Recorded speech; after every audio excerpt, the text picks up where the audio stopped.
good morning to you. Welcome to the first edition of the special coverage for the week of the Russian invasion of Ukraine. I'm Olumide Macaulay. The headlines.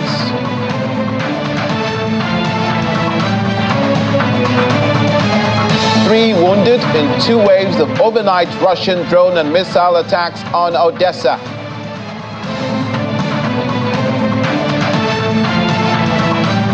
Russia governor blames Ukraine drone for Belgorod building damage. Plus,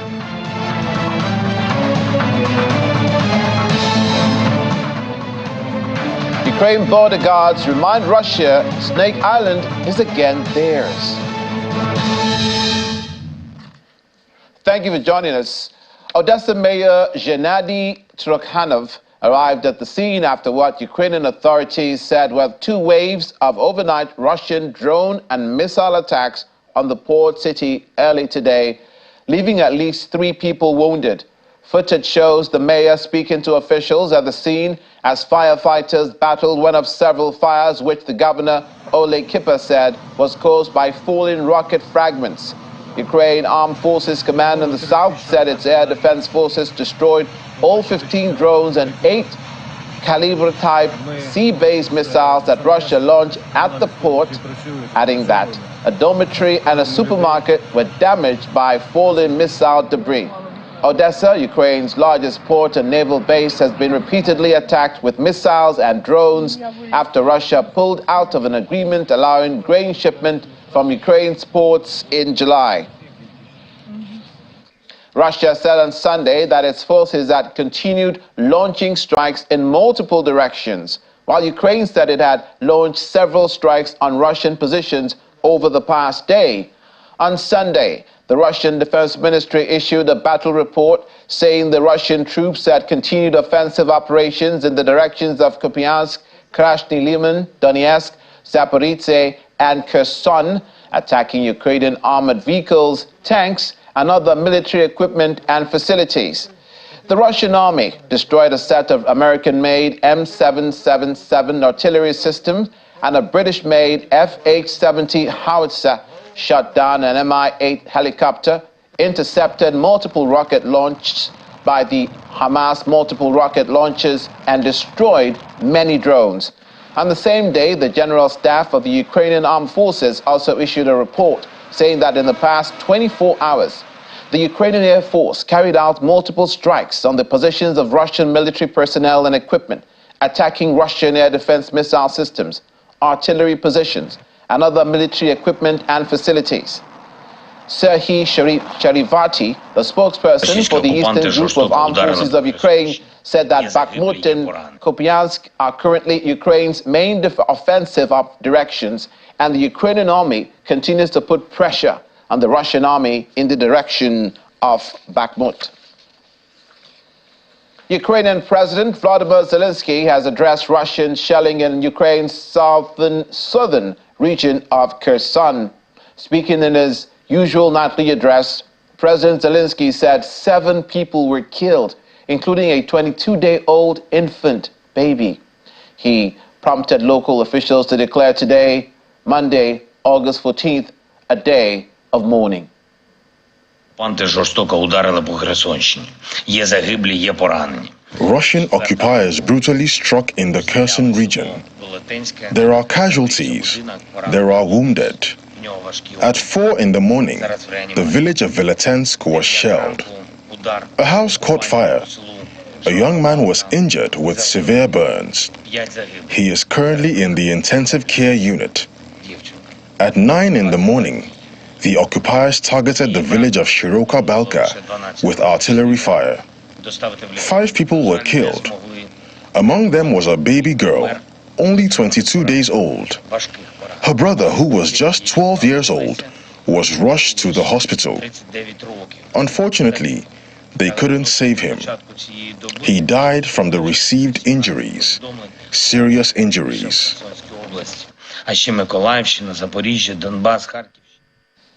President of Ukraine. And in the meantime, Donetsk residents have been recounting their experiences after the region was shelled last week. Lyubov, a 62-year-old resident Donetsk in Russian-controlled Ukraine, made an emotional visit over the weekend to the now half-destroyed house where her son was killed in shelling blamed on Ukraine. Lyubov, who did not divulge her last name, wept as she took some of her deceased son's Vitaly's belongings, including a cross from a wall above the bed. However, Lyubov said she still believed the conflict will end someday, but that nobody knew when it would happen. In a statement on Saturday, Russian-installed authorities in Donetsk said Ukrainian armed forces that use cluster munitions to shell residential areas. The city of Donetsk has been under Russian control since 2014, but Ukrainian troops continue to hold positions on its outskirts, and the city regularly comes under artillery fire.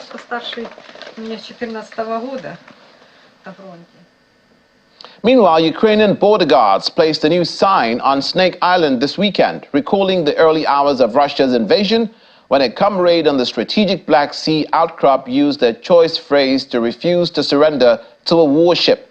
Standing before a post painted blue and yellow like Ukraine's flag, the head of the border service, Serhiy Deneko, said, quote, "The next border sign will be installed in our Ukrainian Crimea after its liberation by the defensive forces of Ukraine."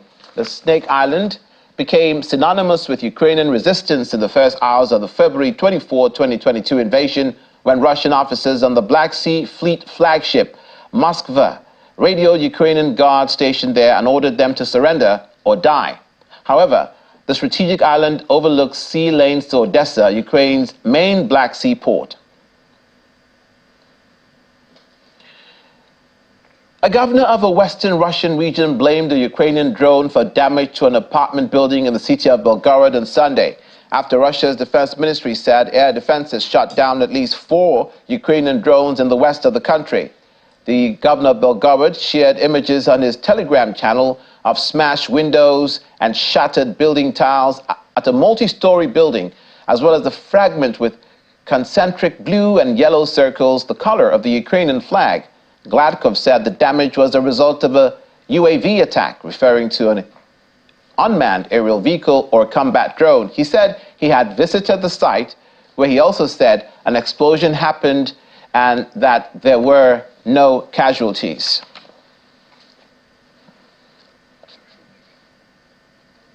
Now let's speak to Ms. Tamila Tasheva, permanent representative of the President of Ukraine in the Autonomous Republic of Crimea. Currently, she's in Kyiv.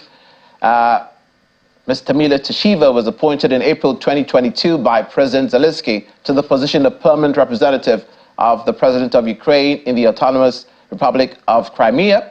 She was also the deputy permanent representative since October the 25th, 2019.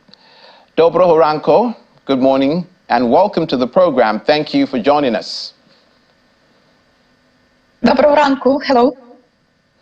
Now, Crimea has been in the news for all the wrong reasons. The occupation by the Russians, the recent explosions of the Crimean bridge, the bridge from to Crimea, for which the Russians lay claim. But can you tell us now what the current situation is inside Crimea?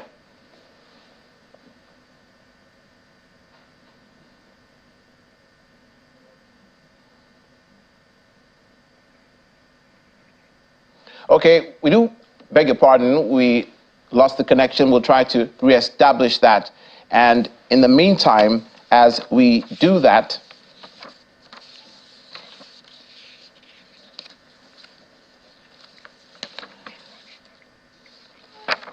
okay, Mr. Shiva appears to be back. And if we can speak to... You're welcome back. Can you hear me? Yes, thank you. Okay, let me therefore now begin firstly with commiserations and condolences for the loss of life in this conflict, in the thousands, and the latest one involving a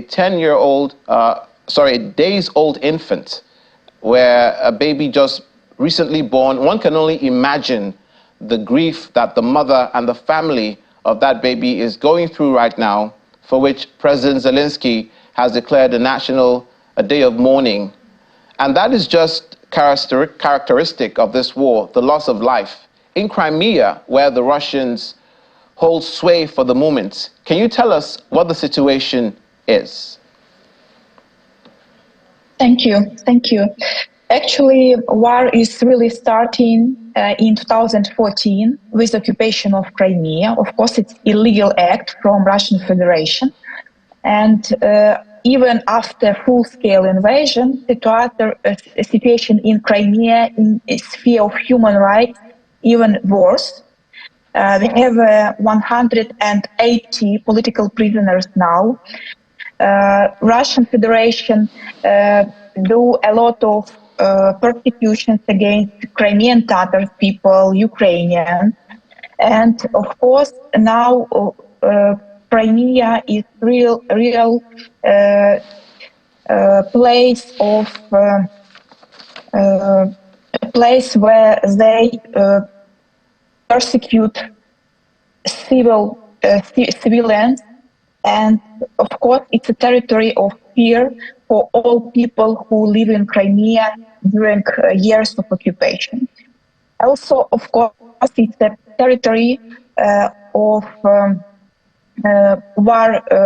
warships glory for Russia, and of course they use territory of Crimea for do all these invasions against Ukraine and southern part of Ukraine. It look like a playbook for Russian Federation because they occupy territory of Crimea in 2014, and then they use the same method, the same playbook against southern part of Ukraine. Of course, they killed people, they persecute people, they kidnapped people from southern part of Ukraine to Crimea. And of course, it's also military base from which they do also this offensive operation against Ukraine, and all these missile attacks from Black Sea Fleet to civilian infrastructure in mainland of Ukraine, on the whole territory of Ukraine. Could you help us understand the composition of the people of Crimea? You mentioned just now the Crimean Tatars, and they happen to be in the minority. Why is it reported that there are 82% of the people in Crimea are Russian? Could you explain to us how it came about that Crimea has this composition of this many Russians? Are they ethnic Russians, or did they migrate to Crimea from Russia? Thank you for this question, actually, because Russia do crime of colonization of Crimea during a century, actually. Because before 18th century,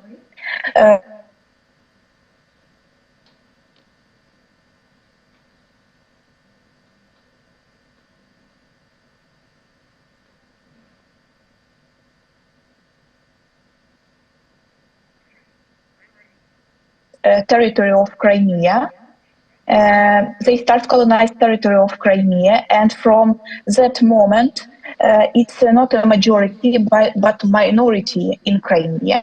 In 1944, Russian authorities or Soviet Union authorities, they deported all Crimean Tatar population from Crimea, and only from that time, from 1944, with the huge crime against humanity, genocide crime, Russian population started a majority at this territory.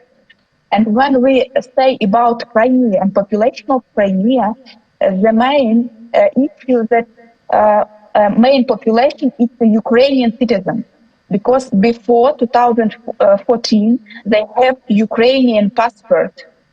After occupation, Russian Federation started a newly colonization of territory, and they transferred their population from Russian Federation to Crimea.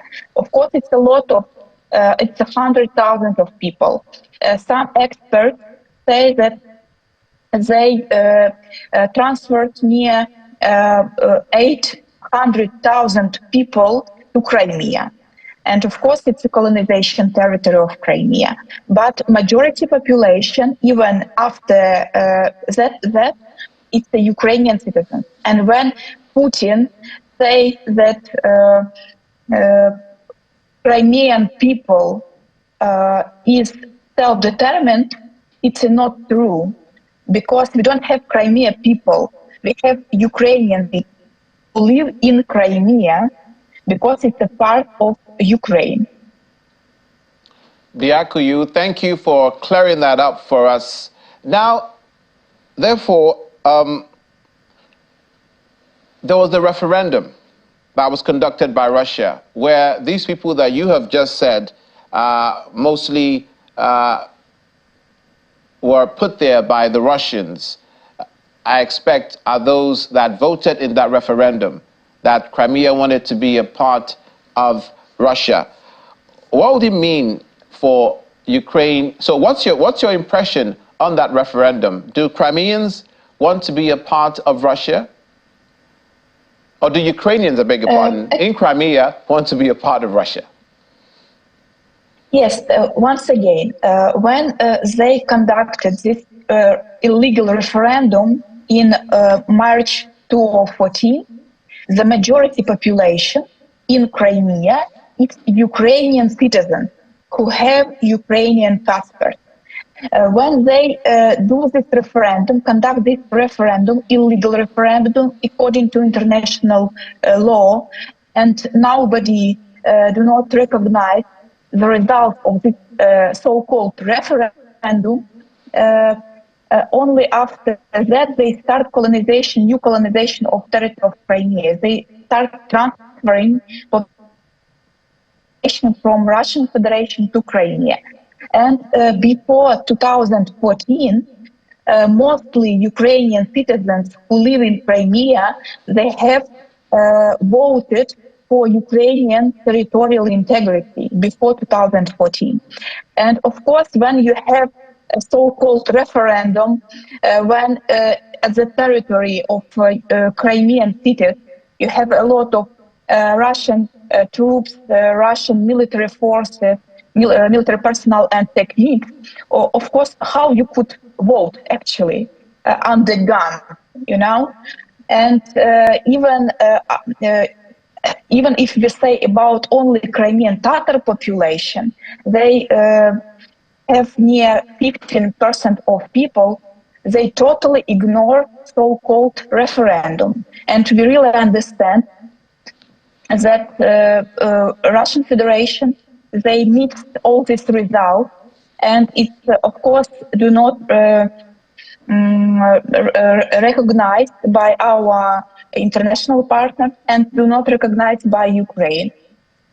So as it stands, what you're saying now, Mr. Shiva, is that the Crimean Tatars, the Ukrainians, are being suppressed by the Russians in Crimea. Yes, of course, because it's not unloyal population for Russian Federation. Crimean Tatars ignore so-called referendum and another election after 2014.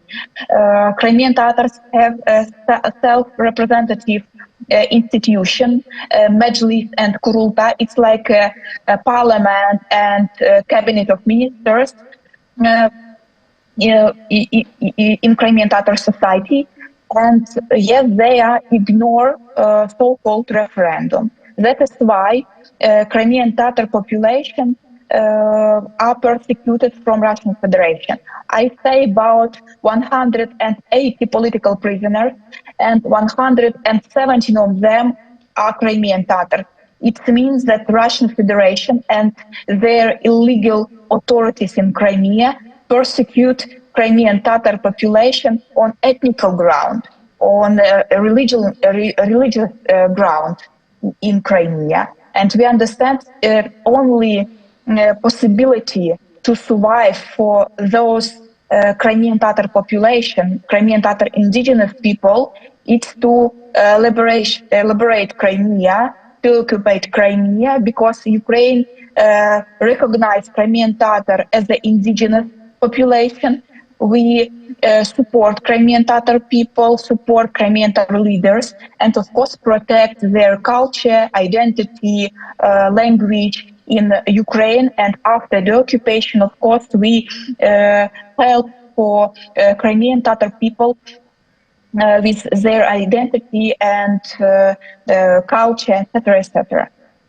It's interesting because when I was doing some research, I found that Crimean Tatars they speak more than one language. They're bilingual. In many cases, they are multilingual because of the history of that location. What now is the official language in Crimea? And also, as you respond, keep in mind what President Putin is doing in Russia, rewriting some of the history books, writing history, essentially releasing books talking about the Russian invasion of Ukraine and putting it in the Russian Putin perspective, explaining it to the young Russians of what happened as a result, or because of this war, what happened to cause this war in the first place.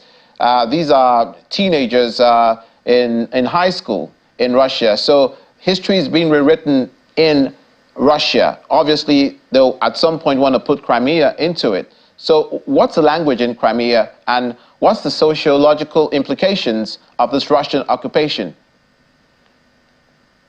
Actually, if we say about official language, it's Russian language.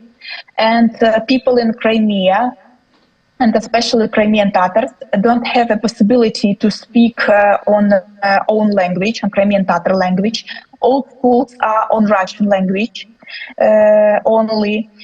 Officially, they have a few schools or classes on Crimean Tatars, but if we say non-official and in real situation, it's only Russian. If we say about schools and kindergarten, also it's only Russian language, and they militarize of minds of our people, especially young people. They militarize school education, high education. They conduct a lot of different, classes of how they say young army, junior army classes. They re-educate Crimean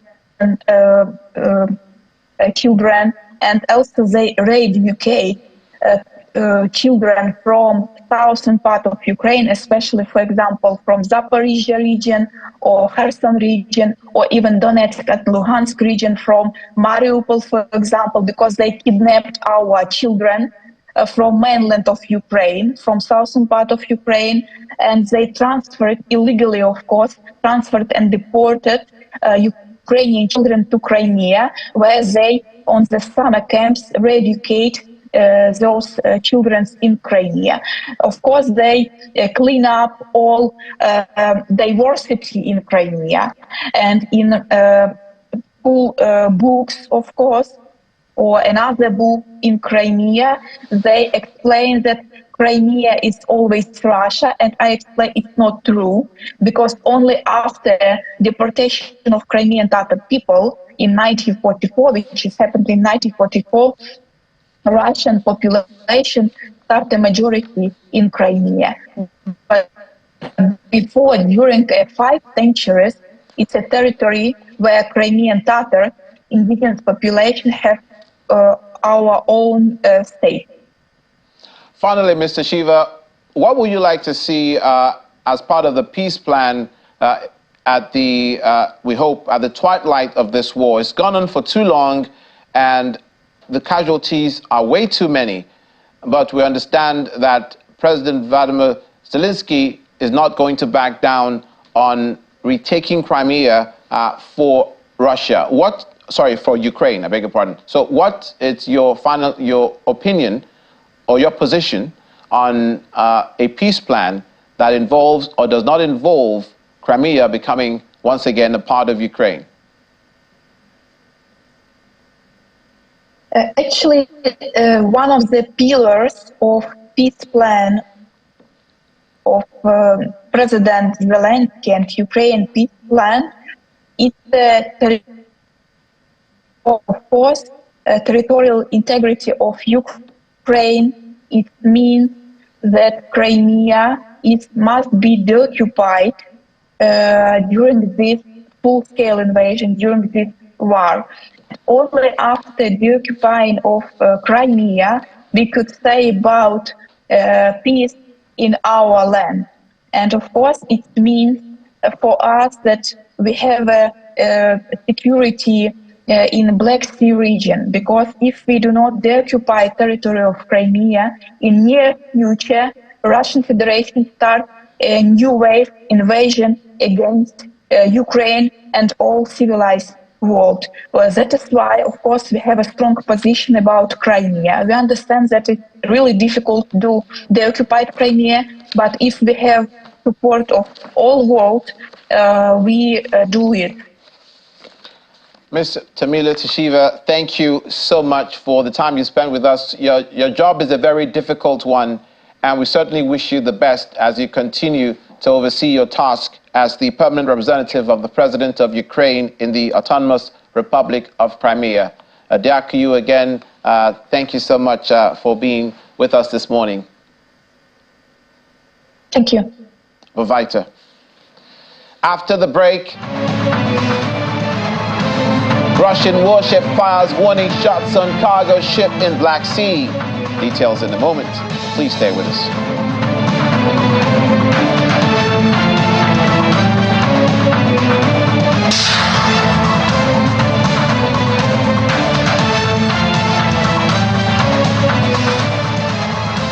Welcome back to the sophomore stretch of today's coverage of Russian invasion of Ukraine.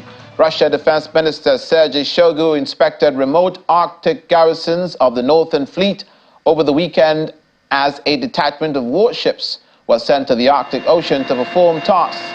According to the Defense Ministry, Mr. Shoigu inspected the military infrastructure as well as readiness for action to protect and defend critical facilities. A detachment of warships, including the destroyer Vice Admiral Balakov, landing ship Alexander Altrakovsky, and the rescue tug Altai went to the Arctic. As part of combat training, MiG-31 fighters, MiG-31 fighters, interceptors performed air defense, air reconnaissance, and cover for troops and forces operating in the Arctic zone. Meanwhile, a Russian warship fired warning shots at a cargo ship in the southwestern Black Sea as it made its way northwards, the first time Russia has fired on merchant shipping beyond Ukraine since exiting a landmark UN brokered grain deal last month. Russia in July halted participation in the Black Sea grain deal that allowed Ukraine to export agricultural produce via the Black Sea. Moscow cautioned that it deemed all ships heading to Ukrainian waters potentially carrying weapons. Russia said in a statement that its patrol ship had fired automatic weapons on the Palo-flagged Sukru-Okin vessel after the ship's captain failed to respond to a request to halt for an inspection. Russia said the vessel was making its way towards the Ukrainian port of Izmail. Shipping data showed the ship was currently near the coast of Bulgaria and heading towards the Romanian port of Salina.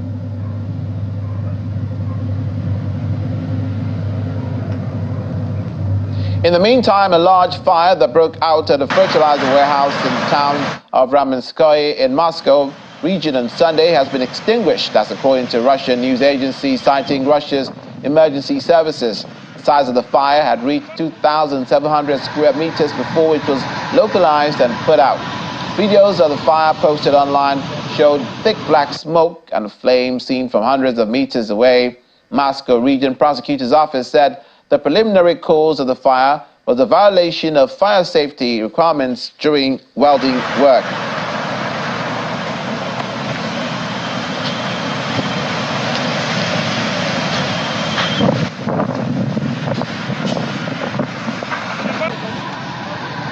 And now we welcome Mr. Edward Okwa, Global Affairs Analyst, join us from Dallas, Texas in the United States. A warm welcome to the program this morning.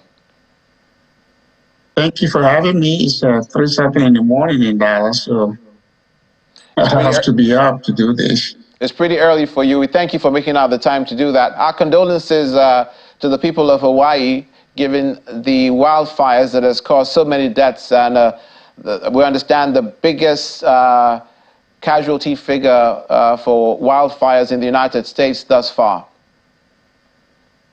Well, I think that some of these things happen, despite advances in technology and firefighting abilities. Nature has its own way of doing its own thing. So, you just don't know how to prevent it. You just have to deal with it when they happen. So that's what we're facing.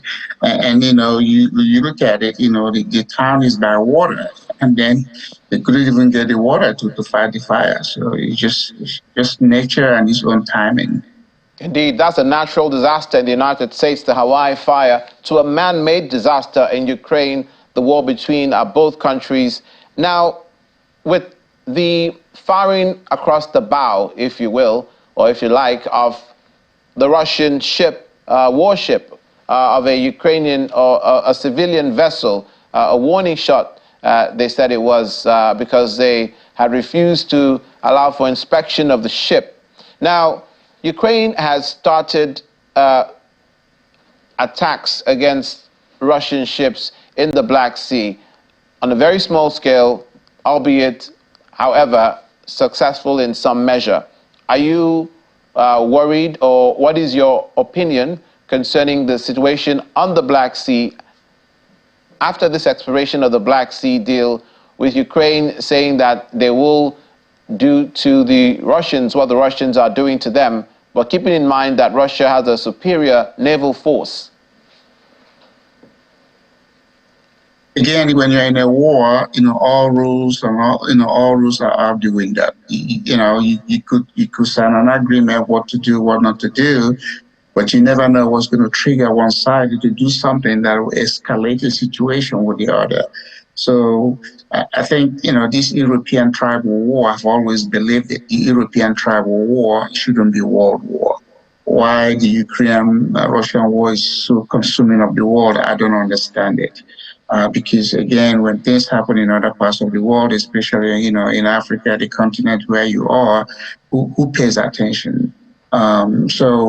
Ukraine has to do what Ukraine has to do in order to show that we are still in this war. And then Russia is doing what they're doing to say, hey, we have the superior power and we're going to win this war. When is the war going to end? Nobody knows. Despite all the support from NATO and allied nations, for Ukraine, nobody has a finger or a pulse on when is this thing going to end. So, it's one of those wars. It's like, hey, let's wait and see. And, no war has actually ever ended. The war that actually ended was that of the World War. Every other war, the side will declare victory in order to save their face and move on. So I just think that, UN and all the world organizations, we got to get to a point where we say we don't need all this stuff. How come? What are we fighting for? Civilians are dying. Heads of states are being, sequestered or protected or secured in bunkers when ordinary people are just getting killed. Is this the kind of war do we want? What does it benefit? At the end of the day, the soldiers are wounded. People are given medals, are given honors. Can we just do without those things? Can we do without war? Is usually what my whole question is. Can we do without it? What are we fighting for territories or for minerals and control of? If it's for minerals, can we come to an agreement, a share ratio, where we can say, hey, okay, fine, we produce X amount of oil in a territory that is disputed. What is the percentage of share? So that way people can move on and live a life until their natural death. All these wars just cause untold hardship and pain on people. The buck stops on whose table? Because from your answer now, is there one can obviously say that there may be a disproportionate attention paid to the war in Ukraine compared to the wars or the conflicts in Africa, Sudan, now Niger, and other situations of conflict in Africa. Is the United Nations then, in your view, doing all that they can to prevent these conflicts, to minimize its effects on humanity, and possibly to stop it? Well, the UN is a toothless bulldog. They just bark. They don't have the teeth. I think UN is very effective in the weaker nations. You go to DRC, there's a huge contingent of UN peacekeeping force, but it hasn't resolved the matter between, DRC and Rwanda. And so, I mean, you have the Palestinian-Israeli thing going on for as long as it has gone on, and the UN doesn't have any presence there. And then, of course, if you have the much firepower, UN don't show up. So I think that is in the structure of the UN, where you have the Security Council members, 5 of them that decide what happens in the nearly 200 nation members. I think other members need to now come together and say, you know what, if we are not going to have an equal vote, we are a sovereign nation, we're not going to get out of this. We're going to form our own regional alliances and do what we have to do. Because it's very unfair for 5 people, 5 nations, and Russia is one of them, to control what happens. And so they can do whatever they want, but other people have to go to UN General Assembly and seek a vote in order for them to do something. So, I mean, I understand when this whole thing started back in the 40s, but now this is 21st century, and nations should start asserting their own, sovereign right. We don't want certain things. Again, all the biggest wars in the world has been European wars. That's why I call them tribal wars. These are neighbors fighting each other. And if they can't come to terms where they can live, peacefully, then the rest of the world should find a way to ignore them. If they want to implode themselves, let them go ahead and implode themselves. But all these things happening, and then 2 nations drag the whole country into an economic situation that impacts everybody, I don't think is acceptable. So this goes back to the origins of the United Nations and the great influence the United States has in its origins and the composition of the Security Council. If the United Nations can't get it done, who can get it done? Do the Ukrainians and Russians have to look inward so as not to be seen to be fighting proxy wars? Well, again, the UN is a member-supported nation. So, they don't have any other way. They don't have military. They don't manufacture arms. So, and then America is the biggest contributor to the UN, by sheer size of how much money they pay. So he who pays the piper dictates the tone.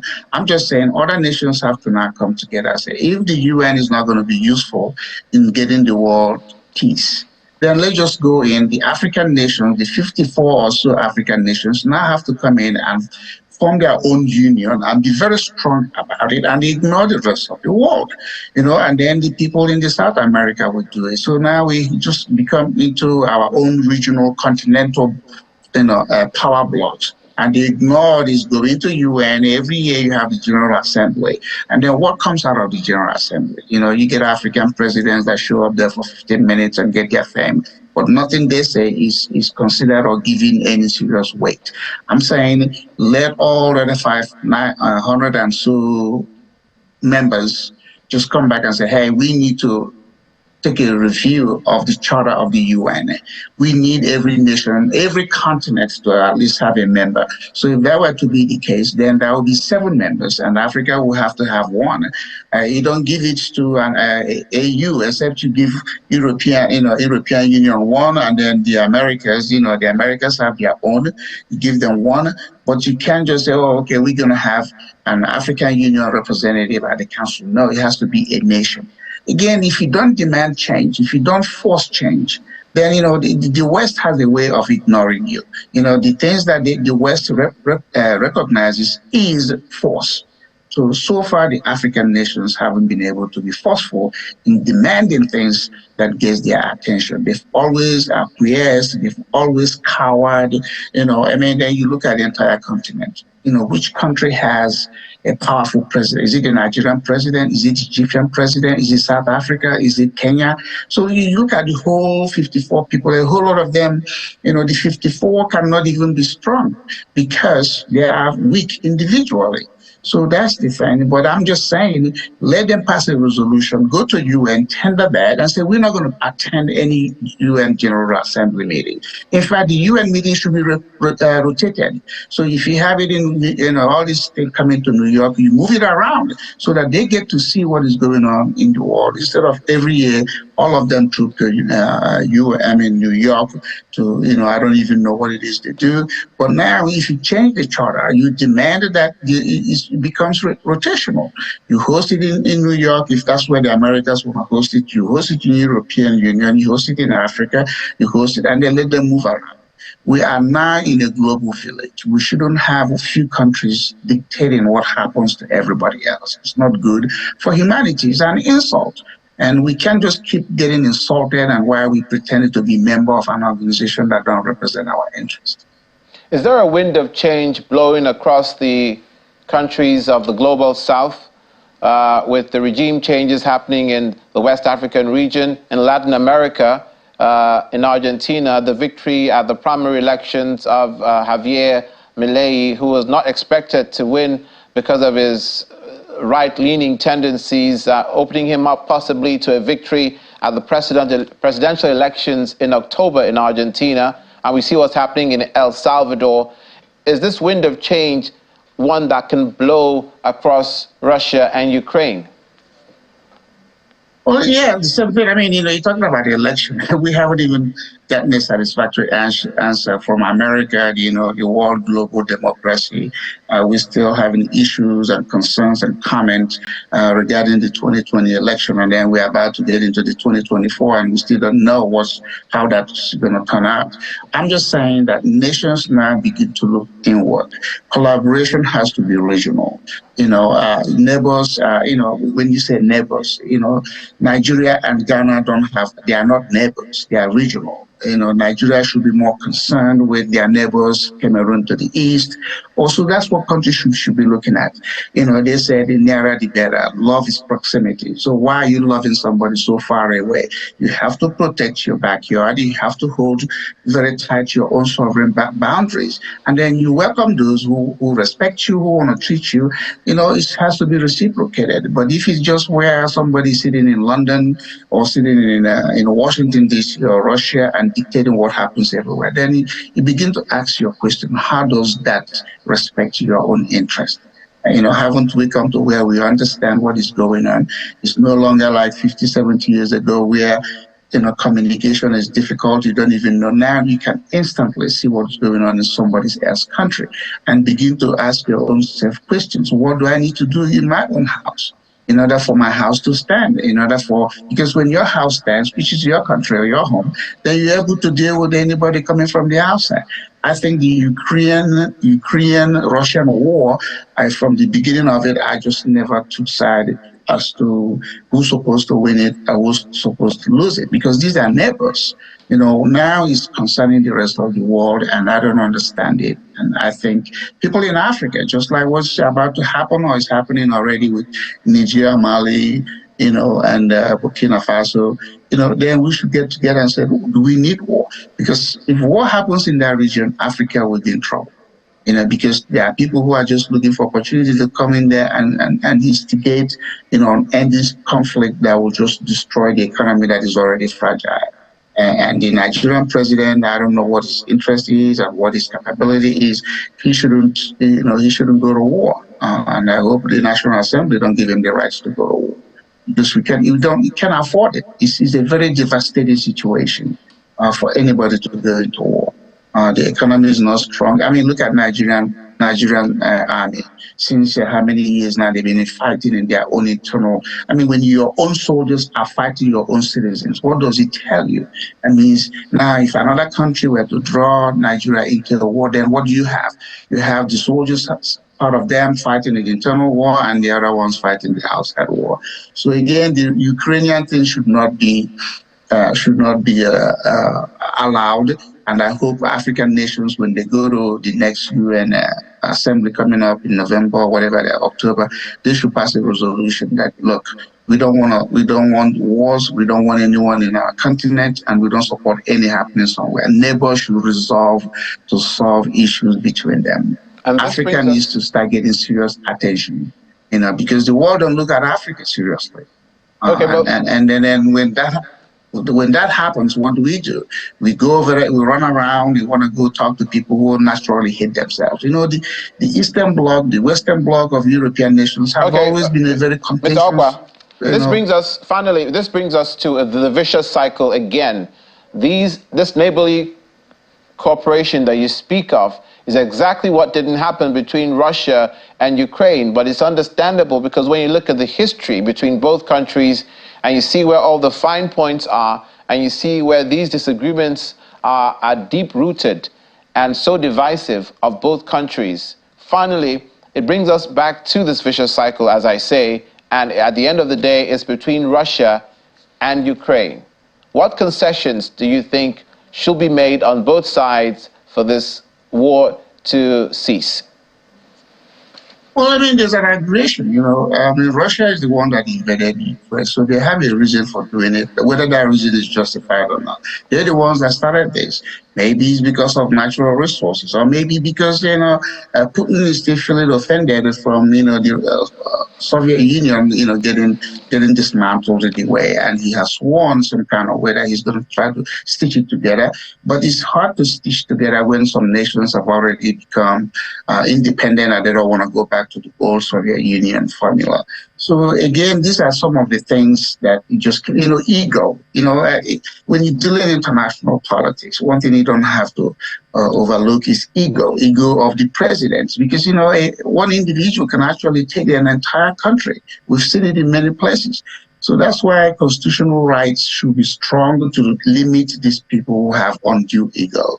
We don't even know what's going to happen now if China decides to go into Taiwan. Would that set off another Pacific Rim kind of war going on, and now we got something going on in West Africa? Yes. I mean, so it's ego. It's basically an ego situation. That's what leads these people. And then soldiers, I think soldiers are supposed to now get a little more, you know, sophisticated in their thinking. Some of this war they tell the president, the commander-in-chief, except you're going to be in the front line fighting with us, we're not going to go risk our life.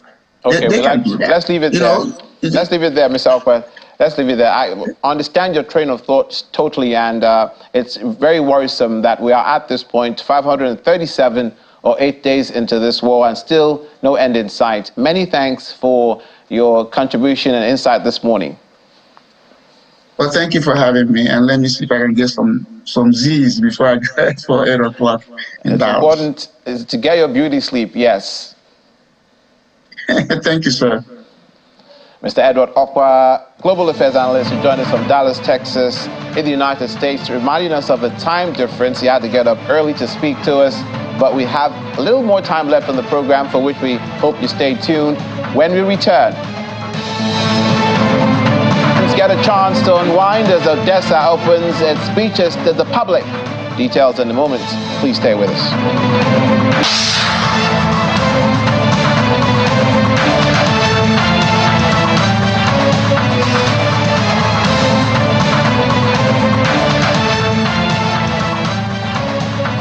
Welcome back to the final stretch of Russia's invasion of Ukraine. The coverage for today. The Russian ruble slumped to 100 against the dollar today, hitting three figures for the first time in almost 17 months, struggling under the weight of a strong foreign exchange demand and Russia's shrinking balance of trade. The ruble was 0.7% weaker against the dollar at 100.16, passing the 100 threshold for the first time since March 23rd, 2022. It lost 0.7% to trade at 109.50 versus the euro, and shed 0.6% against the yuan to 13.78.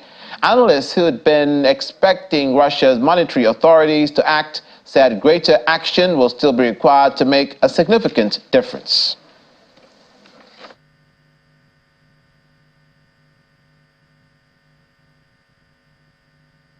Central bank is not fully in control, although the central bank has quite a plethora of methods of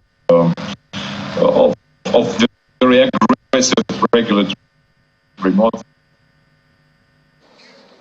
Now let's get down to brass tacks in the studios as we welcome our Channels Television business correspondent, Ini John Mekwa, this morning. Good morning. Ini, good morning. Good morning. The grain prices after the Russian attack, are they falling? Are they rising? Oh, they're up. Or somewhere in between? They're tight, yeah. So it's a world of information these days. Information controls everything and affects everything. So the mere news, first of all, of course, the Russia opting out of the grain deal deal. That drove prices up. Now we see that price of most of the grain, wheat is up about 0.9%. It's now about $6.32 a bushel. Wheat is, soybeans is also up 0.3%.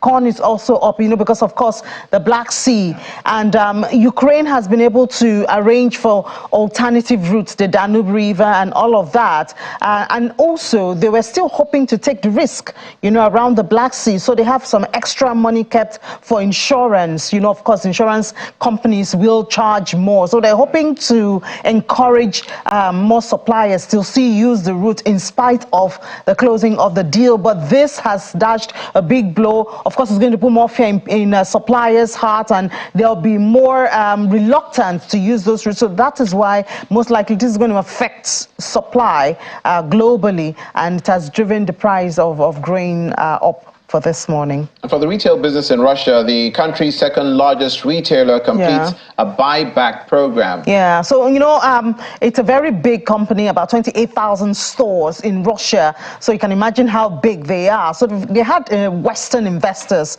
also. Investors want to make money and everywhere. But with all of this, they were able to buy back. So obviously, it's going to be difficult to start doing business. That's those in the unfriendly countries. It will be difficult for them to get their shares, get dividends, and all of that. So the company, Magnet, now offered to buy back their shares, but at 50% discount. So that means that they don't make the full money or the full cost of the shares at this time. So they've been able to buy back a whole lot of it from the Western world. So it will now be owned mostly by the company or by Russians. That's the implication of it at the end of the day. And we thank you. Thank you for having me. Ini John Mekwa. Finally on the program, authorities in the Ukrainian Black Sea biggest city of Odesa have officially opened several beaches to swimming for the first time since the start of Russian invasion, but banned bathing during air alerts.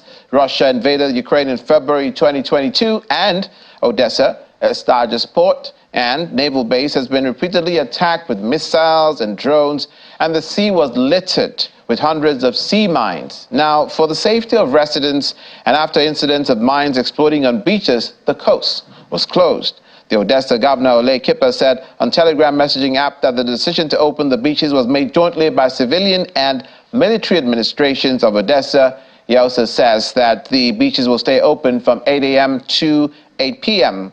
The lifeguard and a former diver named Alexander says that an anti-marine net was placed around the beach to stop shallow water mines. Now, that is a risky enterprise for some recreation. And that's where we leave it for today's coverage of Russian invasion of Ukraine. Thank you for watching. I'm Olumide Macaulay. Do join us tomorrow for another edition. Have a good day.